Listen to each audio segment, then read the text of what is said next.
Hello friends, super magic રસોઈમાં મિત્રો હું આપનું સ્વાગત કરું છું। આજે હું શક્કરિયાની પૂરણપૂરીની રેસીપી તમારી સાથે શેર કરું છું। તો તમને ચોક્કસ આ વિડીયો તો ગમશે જ મિત્રો। ગમે તો લાઈક કરજો, શેર કરજો અને સબસ્ક્રાઈબ કરવાનું તો ભૂલતા જ નહીં। અને મિત્રો બાજુમાં રહેલ બેલ આઇકનને પણ પ્રેસ કરજો, જેથી કરીને મારા નવા આવનારા વિડીયોની રેસીપી તમને મળતી રહે। તો મિત્રો આપણે ચણાના દાળની, તુવેર દાળની પૂરણપૂરી તો બહુ જ ખાધી હશે, પણ આજે આપણે એકદમ યુનિક અને એકદમ ટેસ્ટી ડિલિશિયસ એવી આપણે શક્કરિયાની પૂરણપૂરી બનાવવા જઈ રહ્યા છીએ।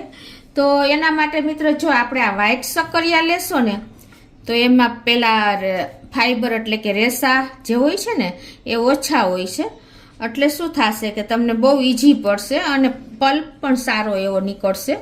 એટલે તમારે બને ત્યાં સુધી તમારે વ્હાઈટ જ શક્કરિયા પાસ કરવાના। અને જો કે અત્યારે શક્કરિયાની સિઝન પણ ફૂલ ચાલી રહી છે, તો આપણે એક અલગ જ, તમે ક્યારે યુટ્યુબમાં નહીં જોયું હોય ને એ રીતે આપણે આજે શક્કરિયાની પૂરણપૂરી બનાવશું। તો એના માટે મેં 250 ગ્રામ શક્કરિયા લીધા છે, આપણે ખાંડ લેશું અને એલચી પાવડર લેશું અને રોટલીનો લોટ લેશું મિત્રો। તો બનાવવાનું ચાલુ કરીએ। તો પહેલાં તો મિત્રો આપણે જો ગેસ ઓન કરી અને એક કુકરમાં આપણે આ રીતે પાણી મૂકી દઈશું। આપણે આ શક્કરિયાને આપણે સ્ટીમે જ બાફવાના છે, એટલે એકદમ મીઠા થશે। તો અંદાજે હું 1.5 ગ્લાસ જેવું પાણી મૂકી દઉં છું અને એમાં આપણે કાઠો, તમારી પાસે જે સ્ટેન્ડ કે જે હોય ને એ તમે આ રીતે મૂકી દેવાનું છે અને એની ઉપર આપણે હોલવાળી ડીશ મૂકી દેશું। આ રીતે તમે મૂકી દેશો ને એટલે આપણે સ્ટીમે એકદમ સરસ શક્કરિયા કૂક થઈ જશે।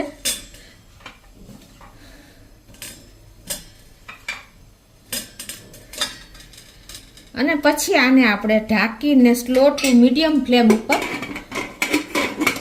એક વિસલ કરી લેશું। તમને ખ્યાલ જ છે કે આપણે શક્કરિયા ઇઝીલી ઝડપથી બફાઈ જાય છે। તો હવે આપણા શક્કરિયા બફાય છે ને ત્યાં આપણે હવે લોટ બાંધી લઈએ પૂરણપૂરી માટેનો। તો આ રોટલીનો લોટ મેં 1 કપ લીધો છે અને એમાં આપણે 1 ચમચી જેવું મોણ પણ નાખી દેશું, કેમ કે આપણે પૂરણપૂરી કરવી છે, એટલે સેજ મોણ હોય તો એકદમ સોફ્ટ થશે। અને પછી આપણે આ રીતે પાણી નાખીને અને લોટ તૈયાર કરી લેશું। બહુ સોફ્ટ નહીં અને બહુ એકદમ કડક નહીં, એવો આપણે લોટ તૈયાર બાંધવાનો છે। તો આ રીતે આપણે લોટ તૈયાર કરી લેશું। તો આ રીતે જો આપણે લોટ બાંધી લીધો છે, બહુ સોફ્ટ નહીં અને બહુ કડક નહીં એવો। હવે આને આપણે તેલવાળો હાથ મારીને અને આપણે એને 5 મિનિટ રેસ્ટ આપી દેશું, એટલે એકદમ સરસ મુલાયમ આપણો લોટ તૈયાર થઈ જશે। તો એ કુકરને 1 વિસલ થઈ ગઈ છે, આપણે શક્કરિયા મૂકાય અને પ્રેશર પણ રિલીઝ થઈ ગયું છે। તો આપણે કુકર ખોલી લેશું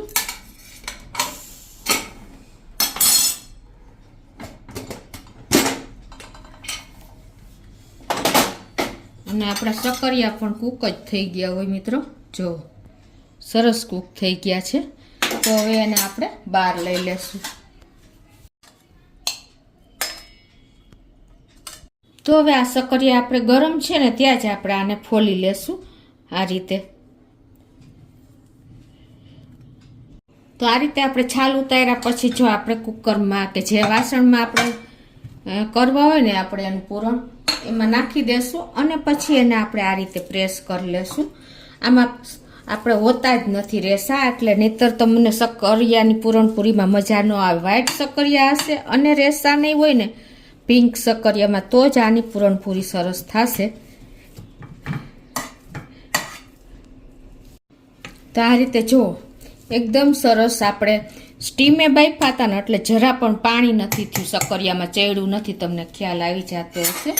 જો એકદમ ડ્રાય આપણો શક્કરિયાનો પલ્પ તૈયાર થયો છે, તમને ખ્યાલ આવી જાય છે।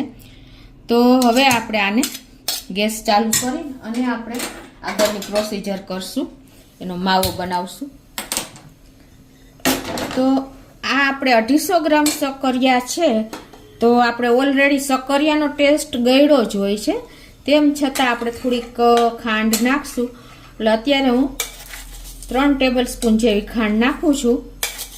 આ રીતે આપણે પૂરણપૂરી બનાવીએ છીએ એટલે થોડીક ચડિયાતી ખાંડ હોય તો જ પૂરણપૂરી સરસ લાગે છે. હવે એને આપણે આ રીતે મિક્સ કરતા જાશું અને સરસ પલ્પ તૈયાર કરી લેશું. આ રીતે જો આપણે પલ્પમાં ખાંડ નાખીને અને મિક્સ કરી લીધું છે. આને હવે આપણે બહુ ગેસ ઉપર પણ નથી રાખવું પડે એમ. એકદમ સરસ આપણો માવો તૈયાર જ થઈ જાય છે. તમને ખ્યાલ આવી જતો હશે કેમ કે આપણે આમાં બિલકુલ ખાંડનું પણ પાણી નહીં બહુ છૂટે, બહુ ટાઈમ નહીં લાગે. એટલે આ રીતે આપણે માવો તૈયાર થઈ ગયો છે. હવે એમાં આપણે 1 ટીસ્પૂન જેવી એલચી પાવડર પણ નાખી દેશું અને એને પણ આપણે આ રીતે સરસ મિક્સ કરી લેશું. હવે ગેસની ફ્લેમ હું બંધ કરી દઉં છું. ખાલી આપણે ખાંડ મેલ્ટ થઈને મિક્સ થાય ને એટલી જ વાર આપણે આને હલાવવાનું છે. અને આપણે જે તુવેર દાળની કે ચણા દાળની આપણે પૂરણપૂરી કરી છે ને એમાં તો બહુ ટાઈમ લાગે છે. આમાં બિલકુલ ટાઈમ નહીં લાગે. તો આ રીતે જો હવે આપણા પલ્પને ઠંડો થવા દેશું, પછી આપણે એના પેંડા વાળી લેશું. તો આપણો આ પલ્પ પણ જો ઠંડો થઈ ગયો છે. તો હવે એના આપણે પૂરણપૂરીના ગોળા વાળી લેશું એટલે ઇઝીલી આપણને સહેલું પડે બનાવવામાં. તમારે જે સાઈઝની પૂરણપૂરી કરવી હોય એ પ્રમાણે તમે ગોળા કરી શકો છો તૈયાર. આ રીતે આપણે બધા પેંડા તૈયાર કરી લઈએ. તો આ રીતે જો આપણે પલ્પના પેંડા વાળી લીધા છે. હવે આપણે આની પૂરણપૂરી તૈયાર કરીએ. તો આ બાજુ આપણો લોટ પણ જો એકદમ સરસ થઈ ગયો છે તૈયાર. આપણે જોઈએ એવો પૂરણપૂરી માટેનો રોટલીનો લોટ છે આપણે બાંધ્યો તો એ. હવે એમાંથી આપણે એક લુવો લઈને મીડિયમ સાઈઝનો, તમારે જેવડી પૂરી કરવી છે ને એ પ્રમાણે તમારે આમાં બહુ નાનો લુવો લેવાનો તો જ તમને પલ્પનો ટેસ્ટ આવશે મિત્રો. પૂરણપૂરીમાં તમને ખ્યાલ જ હોય છે. તો આપણે સેજ અટામણમાં ઘઉંના રોટલીનો અટામણ છે એમાં બોળી લેશું અને આ રીતે આપણે સેજ એને વણી લેશું. આપણે પૂરણપૂરીમાં પણ તમને ખ્યાલ જ હોય છે કે એમ આપણે બનાવીએ છીએ. મિત્રો તમારે ફરાળ માટે પૂરણપૂરી કરવી હોય ને તો તમારે રાજગરાનો લોટ અને તપકીર બે મિક્સ કરીને અને કરવાનો છે. અને હવે આની વચ્ચે આપણે લુવો વાર મૂકી દેશું અને આ રીતે આપણે એને કવર કરી અને પોટલી તૈયાર કરી લેશું અને પછી આપણે એની પૂરી વણી લેશું. સેજ આપણે અટામણમાં વણશું ને તો જ એકદમ સરસ તૈયાર થશે. અને હળવા હાથે તમારે એકદમ સરસ આ રીતે વણી લેવાની છે પૂરણપૂરી.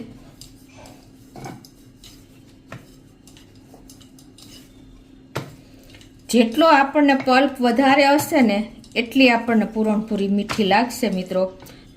નહીતર તો તમને રોટલીમાં આમ નાખીને સેજ ગળાશ જેવું લાગશે. પણ તમારે પલ્પ હંમેશા મોટો જ પેંડો વારવાનો અને લોટ ઓછો રોટલીનો લેવાનો એટલે એકદમ સરસ તમારી પૂરણપૂરી તૈયાર થશે. જુઓ મિત્રો કોઈ પ્રોબ્લેમ વણવામાં પણ નહીં આવે. તો આ બાજુ આપણે ગેસ ચાલુ કરીને અને તાવડી મૂકી દીધી છે. પૂરણપૂરી હંમેશા તાવડીમાં જ કરવાની હોય છે તો જ એની મીઠાશ આવે છે. હવે સ્લો ટુ મીડિયમ ફ્લેમ ઉપર આપણે આને કૂક કરી લેશું. તો એ જ રીતે હવે જો એ આપણી પૂરણપૂરી કૂક થાય છે ને ત્યાં આપણે બીજી પણ તૈયાર કરી લઈએ અને વચ્ચે વચ્ચે આપણે તાવડીમાં પણ ધ્યાન દેવાનું છે. આ રીતે આપણે તમને ખ્યાલ જ છે આ રીતે આપણે એને તૈયાર કરી લેવાની છે. તો અડધી મિનિટ થાય ને જો આપણી તાવડી તપેલી હોય તો વાર જ નહીં લાગે. પણ સ્લો ટુ મીડિયમ ફ્લેમ જ રાખવાની છે તો જ તમારી સરસ ચડશે. તો આપણે એને હવે ટર્ન કરી લેશું આ રીતે. તો આ રીતે આપણે પાછી પણ ટર્ન કરી લેશું. અડધી મિનિટ પણ નથી થતી. જુઓ એકદમ સરસ આપણી પૂરણપૂરી બે સાઈડથી આપણે ઉલટ પુલટ કરી અને આ રીતે શેકી લેવાની છે. આ રીતે જો આપણે ઉલટ પુલટ કરીને અને બે સાઈડ સરસ એવી શેકી લેવાની છે મિત્રો. પેંડા જેવી સરસ આ પૂરણપૂરી લાગશે તમને. તો આ રીતે આપણે એક પ્લેટમાં લઈ લેશું અને ગરમ ગરમમાં જ આપણે ઘી લગાવી દેવાનું છે મિત્રો. પૂરણપૂરી આપણે ઘી હોય ને તો જ પૂરણપૂરી ખાઈ શકીએ. આ એક ડિલિશિયસ સ્વીટ જ કહેવાય. જો હવે આ ગરમા ગરમ જ ખાવાની મજા આવે છે. તો હવે આ રીતે હું બધી પૂરણપૂરી અત્યારે તૈયાર કરી લઉં છું. હવે એ જ રીતે હું તમને બીજી રીતે પણ વાળવાનું શીખવાડું. તમારે રોટલીનો લોટ હંમેશા વધારે રાખવાનો જ નથી. જો તમે આ રીતે હું તમને પણ બતાવી દઉં કે આ રીતે આપણે લૂ રાખીને અને પછી આમ તમારે એને આગળ થોડુંક રાખવાનું અને આ રીતે એને ટર્ન કરી લેવાનું છે. અને પછી તમારે આ રીતે વધારાનો લોટ હોય ને એ તમારે આ રીતે કાઢી નાખવાનો છે આવી રીતે. એટલે શું થશે, તમારે કદાચ લોટ વધારે હશે ને તો પણ તમે આ રીતે એનું લૂ તૈયાર કરી શકશો. પછી તમારે આ રીતે એને જો લોટ જરાય તમારે રહેશે નહીં આજુબાજુ પણ, અને આ રીતે તમે પૂરણપૂરી વણી શકશો મિત્રો.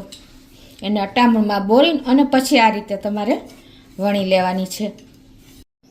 તો હવે આને આપણે પણ નાખી દેશું તાવડીમાં અને આ રીતે હવે બધી પૂરણપૂરી હું તૈયાર કરી લઉં છું. તો મિત્રો જો આ રીતે આપણે બધી પૂરણપૂરી તૈયાર કરી લીધી છે અને એકદમ સરસ જો કડક આપણી એવી પૂરણપૂરી તૈયાર થઈ છે, પેંડા જેવી સરસ. તો આપણે પેલી પૂરણ તુવેરની દાળનું પૂરણ કરીએ છીએ, ચણાની લોટ દાળનું પૂરણ કરીએ છીએ, તો એમાં આપણે બહુ ટાઈમ લાગે છે. પણ આ ઇન્સ્ટન્ટ તમારે તૈયાર થઈ જશે, કેમ કે આમાં આપણે પાણી બિલકુલ હોતું જ નથી. અને જુઓ તમને કટિંગ કરીને પણ બતાવી દો, એકદમ પડીકા જેવી પૂરણપૂરી તૈયાર થઈ છે મિત્રો. તમને ખ્યાલ પણ આવી જતો હશે. જો હું તમને કટ કરીને પણ બતાવી દઉં.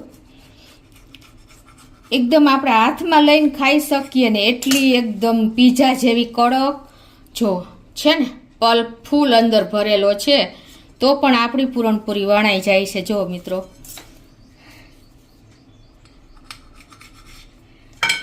એકદમ ડિલિશિયસ અને ટેસ્ટી એવી ઘીથી લથબથતી આપણી પૂરણપૂરી રેડી છે મિત્રો. તો આ વખતે તમે ચોક્કસ આ રીતે ટ્રાય કરજો મિત્રો.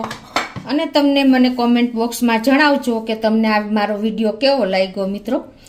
તમે આપણે યુટ્યુબમાં પહેલી વાર આ પૂરી બની છે કે સક્કરિયાની પૂરણપૂરી, અને એને આપણે તમને ખ્યાલ જ હોય છે કે ઘી સાથે જ ખાવાની હોય છે તો જ એની મજા ઓર હોય છે મિત્રો. તો તમને ચોક્કસ આ વિડીયો ગમશે મિત્રો. ગમે તો લાઈક કરજો, શેર કરજો અને સબસ્ક્રાઈબ કરવાનું તો ભૂલતા જ નહીં.